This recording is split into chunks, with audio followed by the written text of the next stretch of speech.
जानते थे कि निकम्मा है, नाकारा है, कुछ काम नहीं कर रहा है, खाली लोगों को लड़वा रहा है। बहुत घूट पीकर उस बात को स्वीकार किया। ठीक है, किसी ने बोला होगा, बहुत से लोग बोलते भी हैं, उम्मीद नहीं थी मुझे, लेकिन फिर भी मुझे लगा कि मुझे रिस्पॉन्ड नहीं करना चाहिए।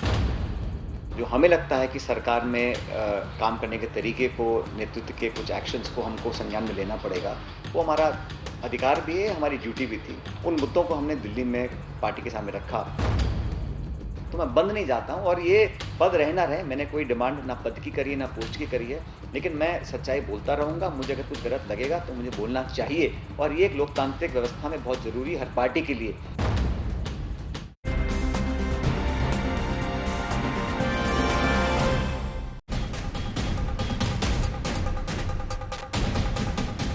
सत्यमेव जयते या सत्तामेव जयते, 1 महीने से ज्यादा चला राजस्थान का ये सियासी ड्रामा। अब खत्म हुआ है या फिर नहीं? बगावत का बिगुल फूंकने वाले सचिन पायलट को कांग्रेस ने मना लिया। पायलट अब फिर से कांग्रेस के कॉकपिट में लौट गए हैं। अब इसे उनकी मजबूरी कहिए या उनका मजबूत सियासी दांव, लेकिन हकीकत यही है कि कांग्रेस सब कुछ सामान्य होने का दावा कर रही है और जानकार कह रहे हैं कि अभी पूरी स्क्रिप्ट खत्म तो होने दीजिए। यह रिपोर्ट फिर चर्चा की शुरुआत। आमने सामने के टक्कर में डॉक्टर संबित पात्रा और अखिलेश प्रताप सिंह हमारे साथ जुड़ेंगे, और केंद्रीय मंत्री गजेंद्र सिंह शेखावत भी हमारे साथ एक्सक्लूसिव बातचीत में जुड़ेंगे। यह रिपोर्ट पहले। सत्य को परेशान किया जा सकता है, पराजित नहीं। यहां से सचिन पायलट ने अशोक गहलोत के खिलाफ बगावत की आवाज बुलंद की थी और राजस्थान में रण का बिगुल बजाकर मनोहर लाल के गुरुग्राम में 5 सितारा होटल में बागी विधायकों के साथ विराजमान हो गए थे। अब लौट के पायलट कांग्रेस को आए हैं और शिकायतों का रजिस्टर लेकर आए हैं। मैंने जो इशू उठाया था, चाहे वो देशद्रोह का मुकदमा एसओजी वाला हो या हमें काम करने का जो तरीका था उसमें जो आपत्तियां थी, उन सब के बारे में हमने बताया। और मैंने शुरू से इस बात को कहा कि जो मुद्दे हैं वो सैद्धांतिक हैं, और मुझे लगता था कि पार्टी के हित में उन बातों को उठाना बहुत जरूरी था। बीती शाम अचानक मान मुनव्वल का दौर शुरू हुआ। राहुल थे, प्रियंका थी, घंटों की बातचीत हुई। कल जो हमारी मीटिंग हुई प्रियंका जी और राहुल गांधी जी के साथ, और सोनिया गांधी जी ने अब एक कमेटी बनाकर बहुत जल्द इन सारे इश्यूज को टेकअप करने का जो काम किया है, उससे लोग संतुष्ट भी हैं। अब सचिन ने अपमान का घूंट तो पी ही लिया था, वो अपमान जो कभी उनके अंग्रेजी बोलने वाले हैंडसम, निकम्मा, नकारा होने का अशोक गहलोत ने खुलकर किया था। हम जानते थे कि निकम्मा है, नाकारा है, कुछ काम नहीं कर रहा है, खाली लोगों को लड़वा रहा है। बहुत घूट पीकर उस बात को स्वीकार किया। ठीक है, किसी ने बोला होगा, बहुत से लोग बोलते भी हैं, उम्मीद नहीं थी मुझे, लेकिन फिर भी मुझे लगा कि मुझे रिस्पॉन्ड नहीं करना चाहिए। पार्टी ने ये कहने में कोई कसर तो छोड़ी नहीं थी कि सचिन को कांग्रेस पार्टी ने सब कुछ दिया। इतनी कम उम्र में वो सफलता के हर मकाम पर पहुंचे थे। अति महत्वाकांक्षी होना और इतनी जल्दबाजी ठीक नहीं। 30 और 32 साल की उम्र में कांग्रेस पार्टी ने उन्हें भारत सरकार का केंद्रीय मंत्री बनाकर जिम्मेवारी दी। 36 साल की उम्र में राजस्थान जैसे हिंदुस्तान के सबसे बड़े प्रांतों में से एक, 34 साल की उम्र में प्रदेश कांग्रेस अध्यक्ष पद की जिम्मेवारी दी, और 40 साल की उम्र में प्रदेश के उप मुख्यमंत्री की जिम्मेवारी दी। हमने धरने दिए, प्रदर्शन किया, पदयात्राएं करी, भूख हड़ताल करी, जेलों में गए, लाठियां खाई, और तब जाके जनमानस के अंदर हम उनके दिल में उतर पाए, और तब हम सरकार बनाने में कामयाब हुए। अब सरकार जब बन गई तो जिन लोगों ने भूमिका निभाई थी उन लोगों को हम दरकिनार कर देंगे। उन्होंने जो खून पसीना बहा है उसका अगर हम उनको पुरस्कार या इनाम नहीं देंगे, उनकी भागीदारी सुनिश्चित नहीं करेंगे, तो मैं समझता हूँ वो मेरी जिम्मेदारी थी एज पार्टी प्रेसिडेंट, मैं उस मुद्दों को उठाऊं। सचिन जब से गुस्सा कर राजस्थान छोड़कर कोप भवन में गए थे, तब से आरोप लग रहा था कि सचिन गुट बीजेपी के इशारे पर काम कर रहा है। रणदीप सुरजेवाला ने खुलकर कहा था कि आखिर मनोहर लाल की पुलिस के संरक्षण में क्यों बैठे हैं। आज सचिन पायलट ने समझौता होते ही बीजेपी से पल्ला झाड़ा, कहा विपक्ष सिर्फ मौके का फायदा उठा रहा था। मुझे खेद है कि श्री सचिन पायलट और कुछ उनके मंत्री साथी वो भारतीय जनता पार्टी के षड्यंत्र में भटककर कांग्रेस पार्टी की जनता के द्वारा चुनी गई 8 करोड़ राजस्थानियों के द्वारा चुनी गई सरकार को गिराने का षड्यंत्र और साजिश कर रहे हैं। देखिए, जो विपक्षी पार्टी है वो मौके का फ़ायदा उठाए, ऐसा सोचना कोई गलत नहीं है। हम लोगों ने तो पहले दिन कहा था कि हम कांग्रेस पार्टी के सदस्य हैं। मेरे सभी साथियों ने जो विधायक हैं उन्होंने बड़ी पुरजोर आवाज़ से कहा, और पहले दिन मैंने कहा बहुत से लोग आरोप लगाएंगे, बहुत से लोग ये खबरें फैलाएंगे, लेकिन हम लोग कांग्रेस के सिपाही रहे और मैं जिम्मेदार पद पर रहा, तो हमने शुरू से कहा था कि हम पार्टी के अंदर रहकर अपनी बात को रखना चाहते हैं। तो अब देखिए सचिन पायलट ने आखिर क्यों अशोक गहलोत सरकार को अभयदान दिया। सचिन पायलट की भी मजबूरी थी, क्योंकि उनके पास केवल 19 विधायक थे और 3 निर्दलीय विधायक थे। इसके आधार पर सरकार वो गिरा नहीं सकते थे। बहुजन समाज पार्टी के विधायकों को लेकर फैसला जल्दी हो नहीं पा रहा था। अभी हाई कोर्ट, सुप्रीम कोर्ट में याचिका दाखिल होने का दौर जारी था।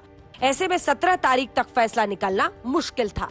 वसुंधरा राजे के बगावत से भी अंदर ही अंदर डरे हुए थे कि बीजेपी के विधायक वसुंधरा समर्थक क्रॉस वोटिंग कर सकते हैं। मुख्यमंत्री बन भी जाती तो वसुंधरा राजे अपने विधायकों के बल पर उन्हें परेशान कर सकती थी। इस बात का भी डर उन्हें सता रहा था। बीजेपी में वो जाना नहीं चाहते थे और क्षेत्रीय पार्टी बनाने को लेकर मन बना नहीं पा रहे थे। इस पूरे मामले में गांधी परिवार ने सचिन पायलट के खिलाफ कुछ नहीं बोला था और पर्दे के पीछे गांधी परिवार सचिन पायलट की वापसी की कोशिशों में लगा हुआ था। सचिन पायलट का गांधी परिवार से बचपन का रिश्ता है। गांधी परिवार और सचिन पायलट मिले तो माहौल बेहद इमोशनल था।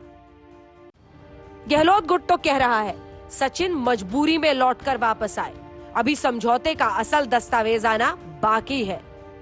अशोक गहलोत और सचिन पायलट के हाथ क्या लगेगा ये तो पता नहीं, पर फिलहाल कांग्रेस की झोली भर गई है। इस सियासी झगड़े में ये पड़ाव है या युद्ध विराम, अभी इंतजार कीजिए। और आइए आपको सीधी तस्वीरें इस वक्त जयपुर की दिखाते हैं, जहां पर सचिन पायलट पहुंच गए। हमारे सहयोगी शरद हमारे साथ जुड़ेंगे कुछ ही देर में। यानी सचिन पायलट कई दिनों तक बाहर रहने के बाद पहुंच चुके हैं जयपुर। महीने भर तक ये गतिरोध चला और महीने भर बाद अब वो जयपुर में लोगों के बीच पहुंचे हैं। आइए आपको सीधे लिए चलते हैं। डॉक्टर संबित पात्रा, लाख कोशिशें कर ली आप लोगों ने, देखिए वो तो वापस वहां जयपुर चले गए हैं। कांग्रेस कह रही है, अशोक गहलोत कह रहे हैं और सीधा कह रहे हैं आप लोग का खेल खराब हो गया। संबित जी, ये हमारा खेल था ही कहां। आप याद करिए, पहले ही प्रेस कॉन्फ्रेंस में कांग्रेस पार्टी के रणदीप सिंह सुरजेवाला बोल रहे थे कि ये बर्तन हमारे घर के हैं और हमारे घर के बर्तन बज रहे हैं। बर्तन उनका था, बर्तन उनके बज रहे हैं, अब बर्तन बजना बंद हो रहे हैं। तो ये हमारा खेल कहां था? ये तो बर्तन वाले का खेल था, बर्तन वाले बताएंगे। मगर फिलहाल क्योंकि मैं कल से देख रहा हूं, क्या सचिन पायलट की सही लैंडिंग हो पाएगी, पायलट सही तरीके से कांग्रेस में लैंड कर पाएंगे, इसको लेकर बहुत सारे सवाल उठ रहे हैं। देखिए अंजना जी, मैं इतना ही कहना चाहता हूं, पायलट चाहे कितना भी एक्सपीरियंस्ड क्यों ना हो, जब एयरपोर्ट टेबल टॉप वाला होता है उसमें भी लैंडिंग की मुश्किल होती है। और यहां तो पायलट निकम्मा है, नकारा है। मैं नहीं कह रहा हूं, ये इनके खुद के लोग कह रहे हैं जो एटीएस संभाला हुआ है। वैसे गहलोत जी कह रहे हैं ये पायलट तो निकम्मा है, ये पायलट तो नकारा है। और जहां तक एयरपोर्ट का सवाल है, ये टेबल टॉप नहीं, टेबल लेस और टॉपलेस, अर्थात राजनीतिक जमीन भी नहीं है और नेता, टॉप में जो नेता होता है वो नेता विहीन है। वैसे में लैंडिंग कैसी होगी वो 2-4 दिन बाद मालूम पड़ेगा। बहरहाल मैं आपको बधाई देना भूल गया, जन्माष्टमी का माहौल है। पूरे देश में देशवासी एक आवाज में कह रहे हैं, हाथी घोड़ा पाल की जय, कन्हैया लाल की। मगर ठीक है एक गीत आज कांग्रेस के अंदर जयपुर में टेबल टॉप लैंडिंग नहीं करनी पड़ती है, वहां पर एयरपोर्ट ठीक ठाक है। लेकिन ये जो आप दूसरी बातें कह रहे हैं उन सब पर चर्चा करेंगे, अखिलेश जी से जवाब लेंगे। एक बार सीधे शरद के पास चलते हैं, हमारे सहयोगी वहां से जुड़ रहे हैं। शरद, सचिन पायलट पहुंच गए, जल्दी से दिखाइए ये किस बात का जश्न है, क्या प्रॉमिस किया गया है सचिन पायलट को, क्या लेके पहुंचे हैं जयपुर? देखिए, सचिन पायलट एक करिश्मेटिक लीडर है, इस बात पे इंकार नहीं किया जा सकता है। अशोक गहलोत के हाथों शिकस्त तो पहली मिली है, लेकिन हम आपको दिखाना चाहेंगे उनके घर का नजारा, किस तरह से घर पे नजारा है, कितनी भीड़ है वहां पर। चारों तरफ जहां आपकी नजर जाएगी हर तरफ भीड़ है और लोग यहां पर जुटे हुए सचिन पायलट के समर्थन करने के लिए। लोगों को लगता है कि यह मौका है सचिन पायलट की हौसला अफजाई करने का। यही वजह है कि यहाँ पर युवाओं का नेता कैसा हो, सचिन पायलट युवाओं का नेता कैसा हो, सचिन पायलट को जिस सम्मान के लिए गए थे वो मिला है? जी देखिए, पायलट साहब ने हमेशा कहते हैं, पायलट साहब मुझे बहुत कम उम्र में पार्टी ने मुझे बहुत कुछ दिया। जैसा कि पायलट साहब ने उनके बयान हमने सुने, वो कह रहे हैं कि कार्यकर्ताओं की हिस्सेदारी के लिए, कार्यकर्ताओं के सम्मान के लिए उनको उनकी हिस्सेदारी मिले। ना तो अब उप मुख्यमंत्री का पद रहा और प्रदेश अध्यक्ष, तो किस देखिए, पायलट साहब को पहले भी कोई पदों की लालसा नहीं थी। पायलट साहब जो कांग्रेस पार्टी ने जो वादे किए थे किसान मजदूर गरीबों के, उनके मुद्दों के लिए पायलट साहब दिल्ली गए थे। हाईकमान ने युवाओं के सम्मान को देखते हुए पायलट साहब की बात रखी। सचिन पायलट साहब ने पूरे राजस्थान में घूम कर, मैं टोंक से बोल रहा हूँ, आज हमारा टोंक के अंदर ठीक है, समर्थकों का हुजूम है वहाँ शरद, समर्थकों का हुजूम है जो इंतजार कर रहा है, लेकिन किसी को भी अभी क्लियर नहीं है कि यहाँ पर बातचीत में क्या हासिल हुआ है। मैं लौटूंगी आपके पास, आइए आपको सीधे लिए चलते हैं। इस वक्त केंद्रीय मंत्री गजेंद्र सिंह शेखावत जी लाइव एक्सक्लूसिव बातचीत के लिए जुड़ रहे हैं आज तक पर।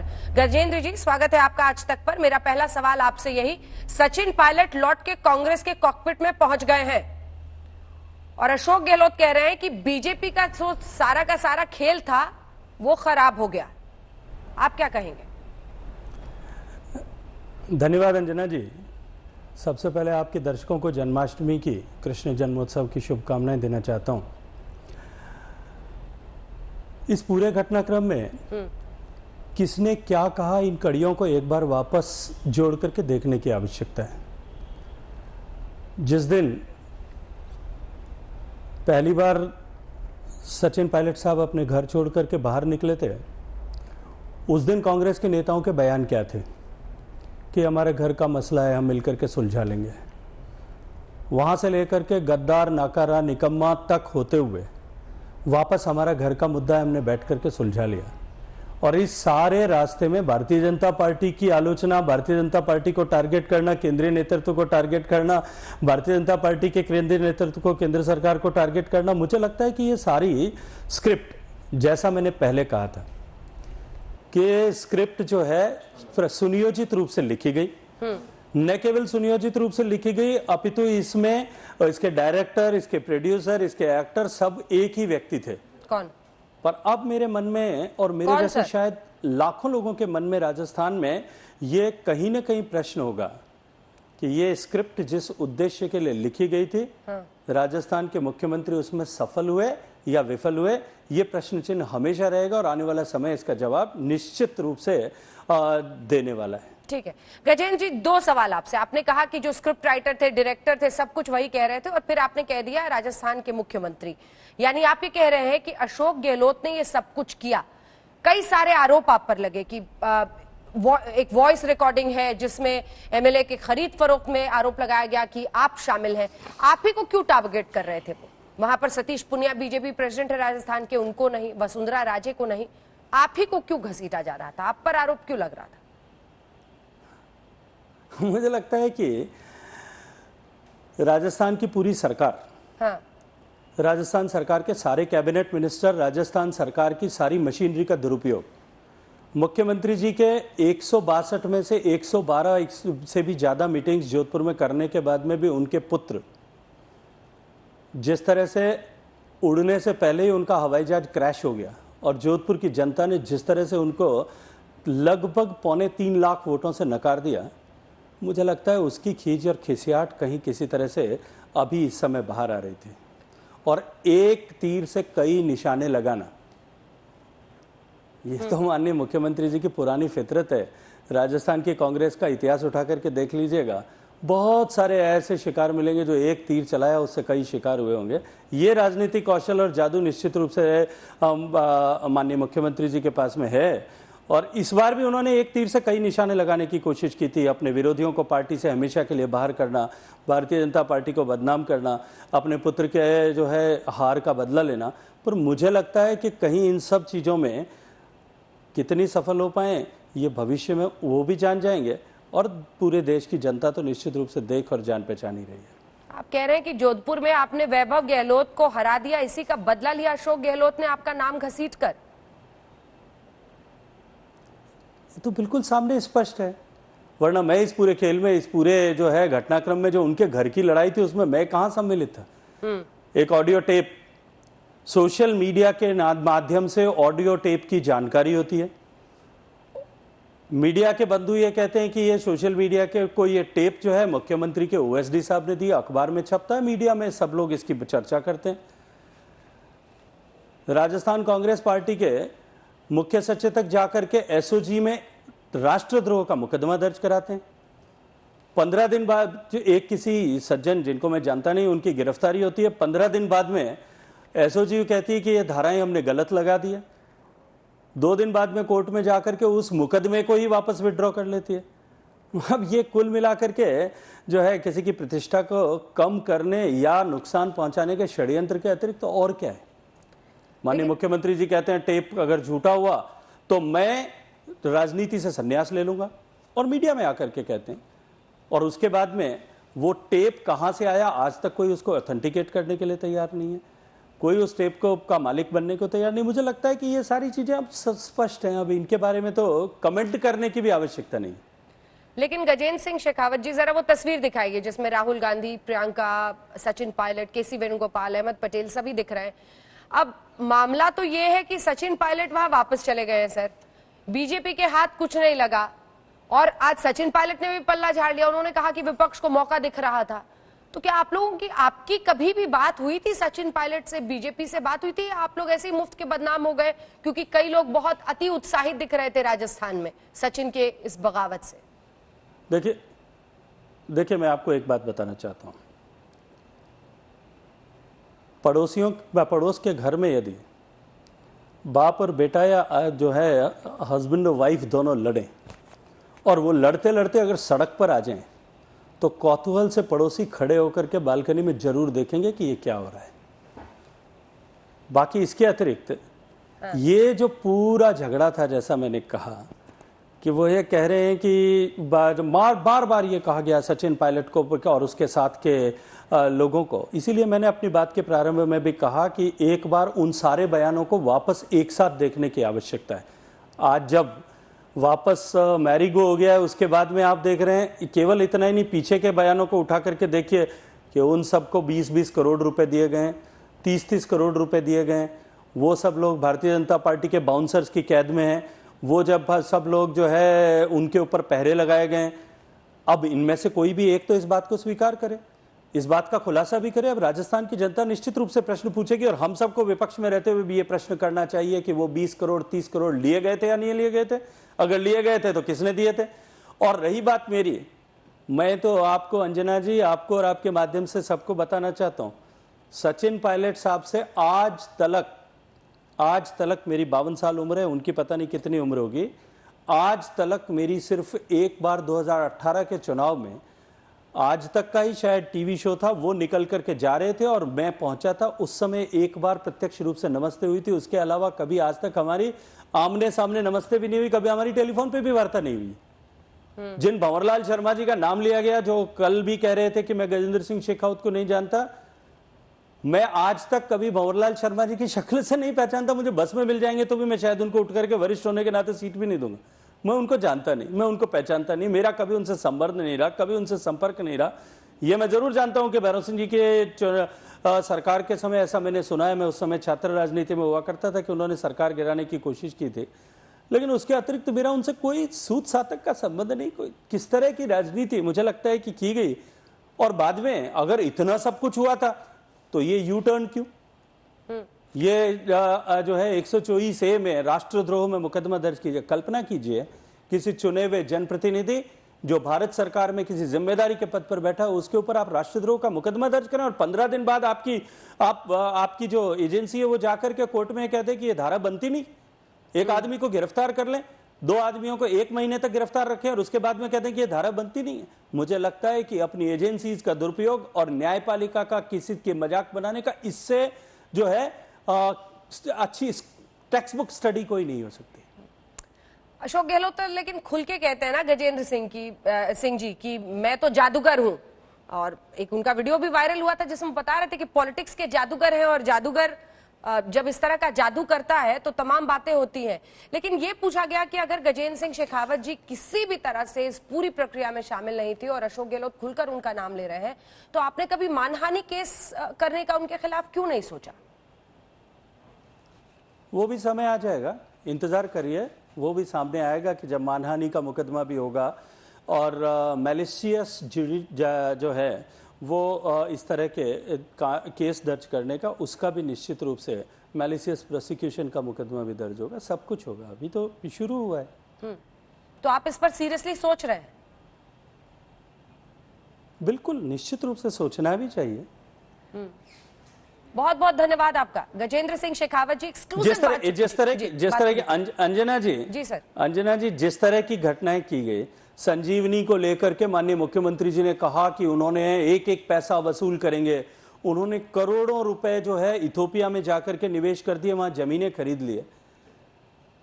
कितनी तरह की बातें की गई। तो निश्चित रूप से इतना अधिकार तो मेरा भी बनता है कि मैं जाकर के भारत की न्यायपालिका को जाकर के, कि जिस तरह से मेरा मानमर्दन करने की कोशिश की है अपने राजनीतिक उद्देश्यों को प्राप्ति के लिए, अपने जो है व्यक्तिगत स्कोर सेटल करने के लिए जो किया गया है, उसके लिए जाकर के मैं न्यायालय में खड़ा होकर के उनसे गुहार करूं कि ये जो है इसका ठीक इसका निस्तारण किया जाए।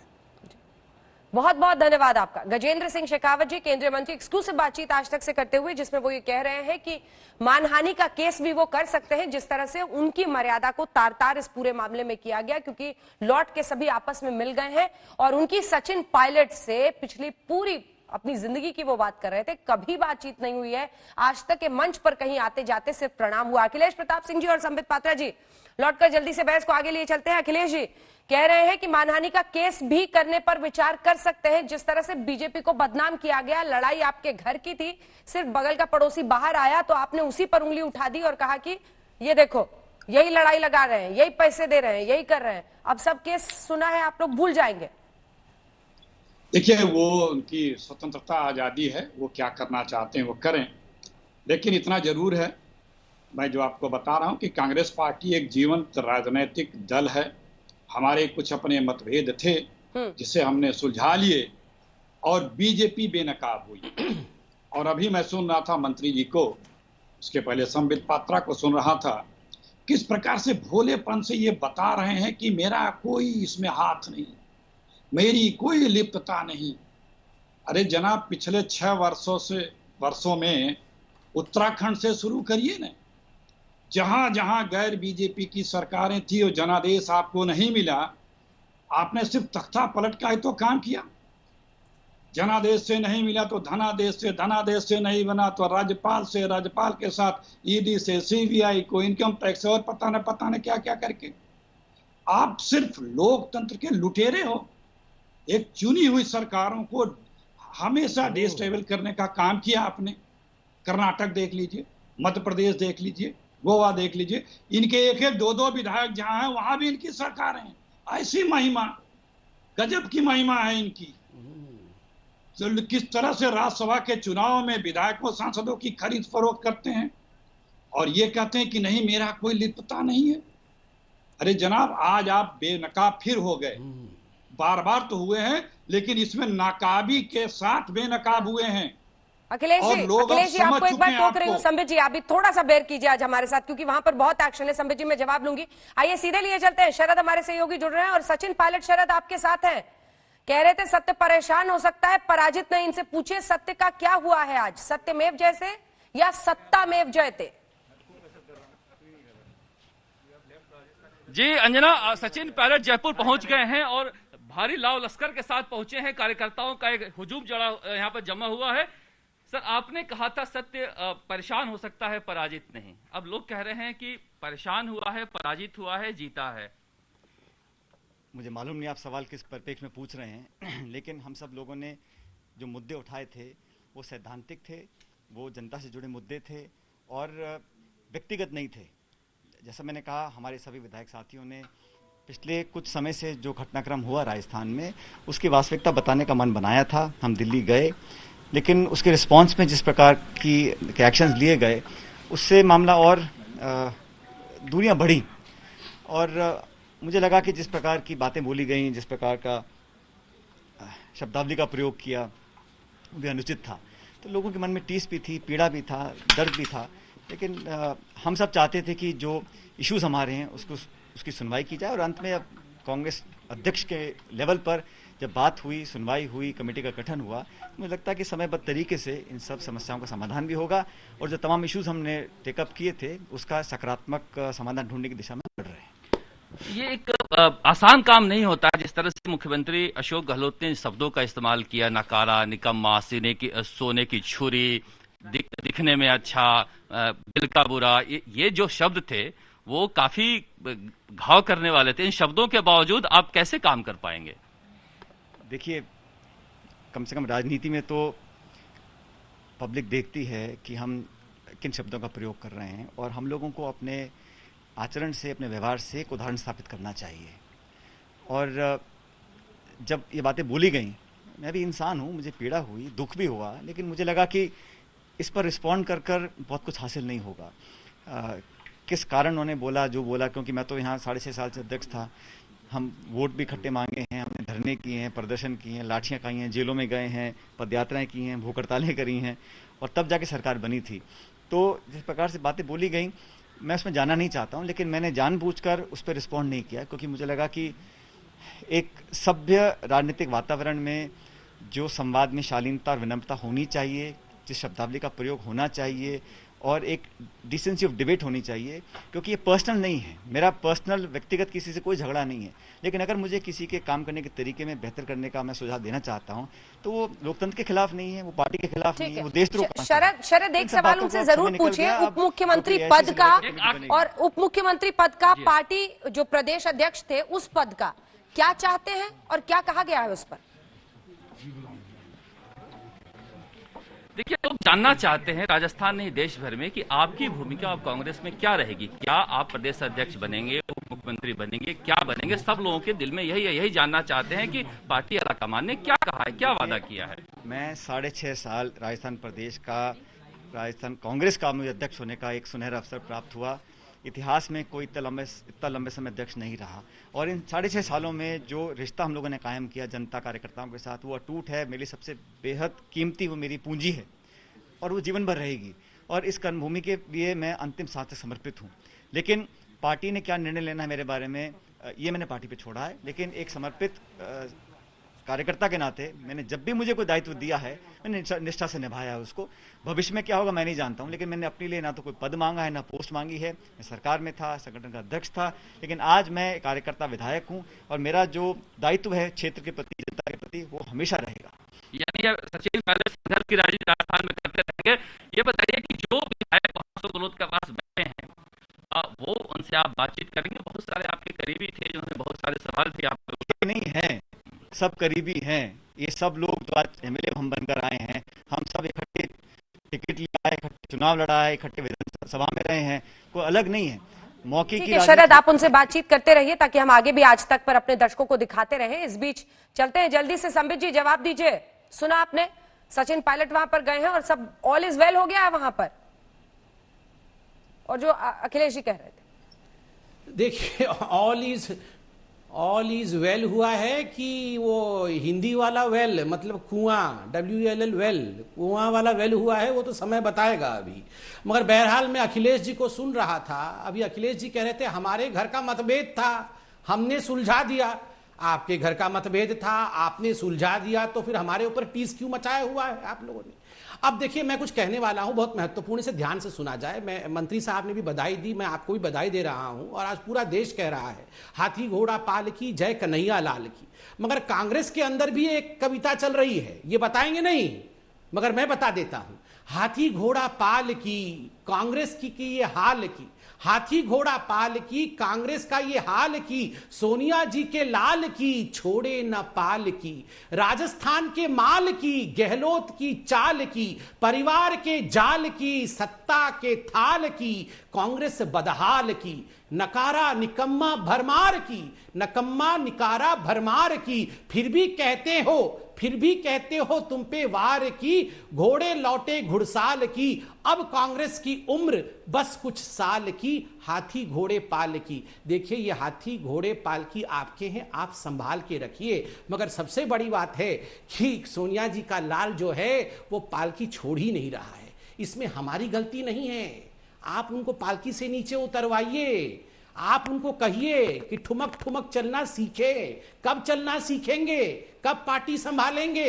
ये हमारी गलती है। आपके घर में लड़ाई हो रही थी, आपके लड़ने वाले लौट के आए हैं। और मैं अखिलेश जी, आप अभी कह रहे थे हम लुटेरे हैं। ये जो 25-25, 20-20 करोड़ लिया था, आपने कहा था कि आपके लोगों ने 25 करोड़ 20 करोड़ सब लिया हुआ है, ये कब लौटाएंगे या घटक गए?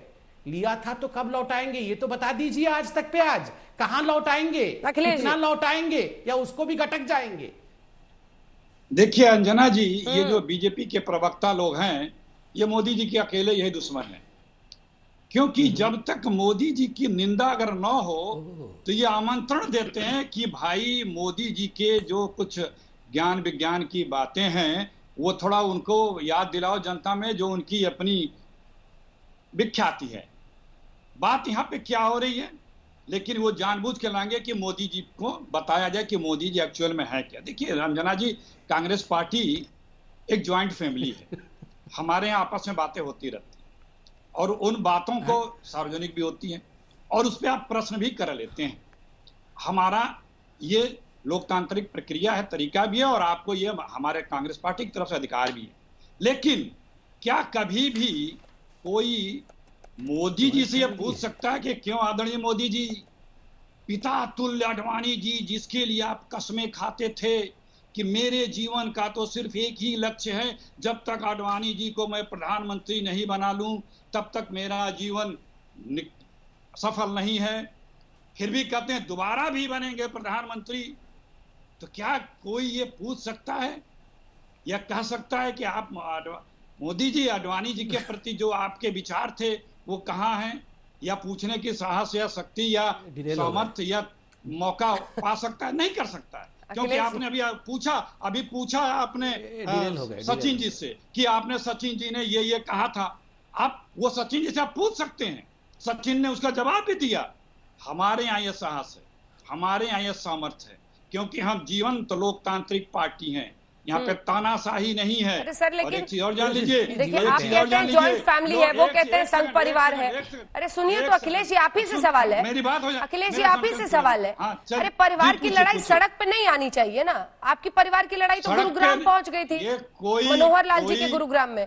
कोई सड़क पे कोई नहीं थी। आप लोग या बीजेपी के लोगों को जिसका भी राजनीति में इंटरेस्ट था इसकी लड़ाई में, वो अपना भूमिका अपनी भूमिका निभा रहे थे। जो बात एक शुरू में हुई थी कि सत्य परेशान हो सकता है लेकिन पराजित नहीं हो नहीं रही थी बात। और मैं कह रहा हूँ, सचिन जी ने ट्वीट किया था। हाँ, तो वही मैं कह रहा हूँ, सत्य परेशान हो सकता है, लेकिन कभी भाजपाई नहीं हो सकता है, कभी भाजपा नहीं हो सकता सत्य। क्योंकि सत्य और भाजपा दो ध्रुव हैं जिनका कभी नाता रिश्ता नहीं है। बीजेपी का सत्य से आप बताइए ना, मीडिया ने बोला था या बीजेपी ने बोला था निकम्मा नकारा? किसने बोल दिया था? मैंने तो बोला। हाँ, जिसने बोला उससे आपने पूछ भी लिया। कहाँ पूछा? और मैंने तो कहा अशोक गहलोत जी ने बोला था ना, अशोक गहलोत से पूछना होगा। हाँ, नहीं आपने जिसके लिए बोला था उससे पूछा ना। आप क्या आडवाणी जी से या मोदी जी से कभी पूछेंगी कि मोदी जी आप जो ये कहते थे आडवाणी जी के लिए, या उमा भारती से पूछेंगी कि उमा भारती जी एक साथ प्राइम मिनिस्टर और डेप्यूटी प्राइम मिनिस्टर है। एक मिनट, जो भी हो कसमें तो खाते थे। तो दीजिएगा ना, प्लीज बोलने दीजिए, डिस्टर्ब मत कर रहे इनको। ये बैटिंग मत करिए बीजेपी की तरफ से, प्लीज मुझे बोलने दीजिए। बैटिंग कोई नहीं कर रहा है। आप लोग एक सपना देखते हैं और फिर सपने में कई सारी बातें बुनते हैं। अब तो कई बार हंसी भी आती है आप लोगों पर। मुझे याद है सबसे पहले आप ही के एक प्रवक्ता थे, ऐसे शर्ट उठा के मुझ पर बरस रहे थे सर। सुनिए अरे सुनिए सर, जब मैं कह रही थी कि सचिन पायलट और अशोक गहलोत की लड़ाई है, आप लोग उसको स्वीकार नहीं रहे थे। आप जब सामने आई है लड़ाई, उस पर सवाल आपसे नहीं पूछेंगे तो किससे पूछेंगे? राजस्थान में आपकी सरकार है, आपसे नहीं पूछेंगे तो किससे पूछेंगे? कि मुगले आजम और वहां पर तमाम फिल्मों के साथ विधायकों को होटल में रिजॉर्ट में रखा हुआ है, आपसे नहीं पूछेंगे तो किससे पूछेंगे? क्या बात करते हैं सर आप? पूछ रहे क्यों इतना उत्तेजित क्यों हो गए? उत्तेजित नहीं है, क्योंकि आपने गलत आरोप लगाया। उत्तेजित नहीं है। सुनिए, और अखिलेश जी कोई आज के नहीं जानते आप मुझे कि इस तरह की बात उल्टी सीधी कर रहे हैं। सुनिए, सवाल पे जवाब दीजिए। आप जवाब नहीं देने देती हैं। आप जब मनमाफिक सवाल नहीं है तो आप जवाब आप बीच तो में तब बोलते से हैं। जवाब ही दे अवसर रहे दीजिए, हैं, लेकिन प्लीज, बेवजह के आप आरोप बीच मत में लगाइए बोल ना, अपना पक्ष आप रखिए। बीच में बोल रही हैं। मैंने कहा ना आपसे कि क्या उमा भारती जी से किसी का पूछने का साहस है कि आपने मोटा भाई के लिए मुख्यमंत्री रहते हुए क्या क्या कहा था? कह सकते हैं पूरी बीजेपी 99% स्टेट में वर्टिकल बटी थी, लेकिन और उस वक्त के नेताओं ने क्या क्या कहा था? क्या कभी कोई पूछने का साहस रखता है? कांग्रेस पार्टी लोकतांत्रिक जीवंत पार्टी है। हम आप लोगों के सवालों का स्वागत भी करते हैं, जवाब भी देते हैं और स्वीकारते भी हैं कि हमारे यहाँ यदि मतभेद है तो हमने उसको अपना सुलझाया है, लेकिन तानाशाही नहीं हमारे यहाँ। हमारे यहाँ लोकतंत्र की हत्या नहीं की जाती है। हमारे यहाँ चुनी हुई सरकारों को इस तरह से खरीद फरोख्त करके परेशान नहीं किया जा सकता है। विधायकों को गिरा खरीद करके, विधायकों को सदस्यता से त्याग पत्र दिला करके, सरकारों को बना करके रात को 3 बजे राजभवन में वोट गिरा करके चुपके चुपके, ये कुछ नहीं। संबित जी जवाब दीजिए। वो कह रहे हैं आप लोगों के रहते तानाशाही हो गई है इस देश में, आप लोगों की वजह से लोकतंत्र का गला घोटा जा चुका है हर राज्य में हो रहा है। इनकी पार्टी में भी और आपके हाथ में कुछ नहीं लगा है। अब सवाल भी आप ही पूछ लीजिएगा, तो आइए आप ही एंकर भी बन जाइए। ठीक है, नहीं मैंने ये कहा था, मैं और आप लोगों के हाथ भी कुछ नहीं लगा। अखिलेश जी प्रवक्ता ही रहिए, एंकर मत बनिए। संबित जी जवाब दीजिए। आप लोग लोकतंत्र का गला भी घोट रहे हैं, आप लोग तमाम देश में तानाशाही फैला रहे हैं। इतना सब कुछ आपने किया और राजस्थान में आपके हाथ भी कुछ नहीं लगा। ठीक, देखिए ये तो खुद ही सब जवाब दे रहे हैं। ये बोल रहे हैं कि इनका एक जॉइंट फैमिली है। जॉइंट फैमिली मैंने बताइए, जोक ऑफ द डे, ये एक जॉइंट फैमिली है। जॉइंट फैमिली के अंदर मतभेद हो गया और ये जॉइंट फैमिली बैठ के उस मतभेद को इन्होंने सुलझा लिया। और फिर हम कहां से आ गए? फिर पॉइंट आके बीजेपी पे क्यों अटकी है? इतनी प्यारी, अरे अल्लाह अल्लाह जॉइंट फैमिली है आपकी, तो हम कहां से बीच में घुस गए? बताइए जरा, जॉइंट फैमिली के बीच में। दूसरी बात, अब जरा सवाल जवाब हो जाए। मैं जरा पूछता हूं इनसे, आप पहले बताइए सचिन पायलट जी निकम्मा नकारा हैं या नहीं हैं? दूसरी बात बताइए, अभी आपने कहा कि हमने खरीद फरोख्त किया है और राजस्थान में सरकार गिराने की कोशिश की। आप जरा उन विधायकों का नाम बताइए जिन विधायकों ने हमसे पैसे लिए हैं और कितने पैसे लिए हैं। मैं कंप्लीट कर लूंगा, उसके बाद ये दोनों का जवाब दीजिएगा। बहरहाल, ये जो कह रहे हैं कि हम बहुत जीवंत पार्टी हैं और सजीव पार्टी हैं, हम लोकतांत्रिक पार्टी हैं, इसलिए लड़ाई भी बड़ा प्यारा था। अभी थोड़े समय पहले 5 बजे हम सबके आदरणीय राहत इंदौरी साहब नहीं रहे। मैं उनके लिए बहुत प्रार्थना भी करता हूं, मगर राहत इंदौरी जी के शब्दों का यहां प्रयोग करना चाहूंगा। उनका एक शेर सुनाता हूं, आज कांग्रेस पे फिट बैठता है। लू भी चलती थी, राहत साहब ने कहा था, लू भी चलती थी तो बादे शबा कहते थे। बादे शबा मतलब ठंडी हवाएं। लू भी चलती थी तो बादे शबा कहते हैं, पांव फैलाए अंधेरों को दिया कहते थे। लू भी चलती थी तो बादे शबा कहते थे, पांव फैलाए अंधेरों को दिया कहते थे। उनका अंजाम तुझे याद नहीं है शायद, और भी लोग थे जो खुद को खुदा कहते थे। ये तो खुद को खुदा कहते हैं, ये जॉइंट फैमिली को अपना खुदा कहते हैं। ये कह रहे हैं कि ये बादे शबा थी, लू चल रही थी घर में, इनकी गरम गरम हवाएं चल रही थी, और ये कह रहे ठंडी ठंडी हवाएं। ये तो जीवंत पार्टी का निशान है। इनके घर में अंधेरा था और ये कह रहे ये चिराग था, ये दीपक था। अरे भैया, पूरी पार्टी क्या पूरा हिंदुस्तान देख रहा है कि किसके घर के अंदर जो चिराग, जिस चिराग में ना तेल है ना बाती है, वो चिराग जलने वाला नहीं है। इसलिए जीवंत पार्टी बनना छोड़ दीजिए। पहले 2 प्रश्नों का उत्तर दीजिए, क्या सचिन पायलट नकारा और निकम्मा है? और अगर नहीं है तो क्या गहलोत साहब ने खराब बात कही, झूठी बात कही? दूसरा, कितने आपके विधायकों ने कितने कितने पैसे में यहां घुड़साल छोड़ के गए थे? उन घोड़ों का नाम अभी बताइए आज तक में, खुलासा हो जाए, जरा हमारा खुलासा कर दीजिए। अंजना जी देखिए, इन्होंने शुरुआत किया भारत की परंपरा और संस्कृति पर प्रहार करके। जो हमारे भारत की एकता की संस्कृति के जो परिवार का ज्वाइंट फैमिली, जिसे संयुक्त परिवार कहते हैं, उसका मखौल उड़ाते हुए, ये उस संयुक्त परिवार का मखौल उड़ाते हुए, इसीलिए हम कहते हैं कुछ भारतीय बनो, हिटलर शाही में मत डूबे रहो। हमने यदि बताया कि ये देश अभी मैं जा रहा हूं भारतीय बनने के लिए, थोड़ी देर में आता हूं। बीच में ना बोलो, अभी मैं भारतीय बनने जा रहा हूं। फिर मैंने बताया ना कि किस विधा से जीता है। हिंदुस्तान में अभी भी 70% लोग जो है समृद्ध परिवारों में रहते हैं। उस समृद्ध परिवार का ये मखौल उड़ा रहे हैं। ये है इनकी सोच। ये भाजपाइयों की सोच यही है, कोई और सोच नहीं है। क्या बोल रहे हैं? क्योंकि इनको ये पूरा इस क्रैश सम्मिलित लैंडिंग हो परिवार गया से है कांग्रेस नफरत पार्टी है। का। ये बांटने वाले कांग्रेस लोग पार्टी हैं। जॉइंट ये भाई को अरे साथ भैया, बना डिबेट के क्या हो बैठ रहा के है? नहीं कहाँ देख जा रहे सकते। हो भैया? और ये सम्मिलित परिवार पे हमला कर रहे हैं। हाँ, तो क्योंकि बढ़िया ना, बीच जॉइंट में फैमिली में बोलो। रहे थे तो बीजेपी बीच में कैसे ना घुस बोलो। गई थी जॉइंट फैमिली के अंदर? वही नहीं, बीच में नहीं बोल रहा हूँ साहब, मैं बोल रहा हूँ कि मैं भारतीय नहीं हूँ, चलिए मैं इटली का हूँ। भाई को जब तक न नहीं, मैं इटली का हूँ, मैं भारतीय नहीं हूँ, मगर यह बता दीजिए ये जॉइंट फैमिली के बीच में हम कैसे घुस गए थे बंदूक लेकर? खामोशी से सुनो। हाँ, बताओ, चलो बताइए भारतीय जी, बताइए। मैं तो इटली का हूँ। ये जो फिरका परस्त सोच के ये भाजपा के लोग हैं, उनके जो प्रवक्ता यहाँ बैठे हैं, ये भाई से भाई मिला रहे, परिवार मिल के रहे, इनको बर्दाश्त नहीं है, उस पे ये प्रहार कर रहे हैं। और ये अपने आप को बता रहे हैं लोकतांत्रिक, अपने आप को बता रहे हैं कि हम खरीद फरोख्त नहीं करते हैं। अरे उसके अलावा क्या इस देश को बेच डाला, कितने क्या नहीं बेचा। जहां से पैसा मिल जाए उसको बेचो, हर बात पे बोलने के लिए आ जाते हैं। चीन तक का नाम जुबान से नहीं निकलता है, चीन का नाम, सब चीज सुविधा के चाहिए, सिर्फ सत्ता के ये भक्त हैं। अगर राष्ट्रभक्ति हो चीन कहां से आई? बीजेपी की सुविधा की, राम भक्ति हो तो भी सुविधा की राम भक्ति, गंगा भक्ति हो तो भी गंगा भक्ति राम सुविधा की, राम जी भी आ गए हो तो सुविधा की गौ भक्ति, गंगा मैया भी आ गई। सत्ता की भक्ति इनकी पूरी रहेगी और सत्ता जैसे भी मिले, माता भी आ गई, मगर उत्तर नहीं मिला अभी तक मुझे। शर्म आया नहीं रहती है कि ये आज भी अरे ब्रीफकेस निकाल के वो 20 करोड़ रुपए दिखाइए अभी टीवी पे। संबित जी एक जवाब दे दीजिएगा। अखिलेश जी सुनिए ना, अच्छा सुनिए, अब देखिए, अब जरा खबर के नजर से भी कुछ बताइए, हमारे दर्शक बहुत ध्यान से सुनेंगे। क्या क्या बातें हुई हैं, क्या समझौता हुआ है, क्या प्रवक्ताओं को कुछ बताया गया है? क्या वापस उप मुख्यमंत्री बनेंगे? क्या प्रदेश के भी अध्यक्ष उन्हें बनाया जा सकता है? क्या आप लोगों को जानकारी है इस बारे में? दर्शक जानना भी चाहेंगे कि क्या बातचीत हुई है।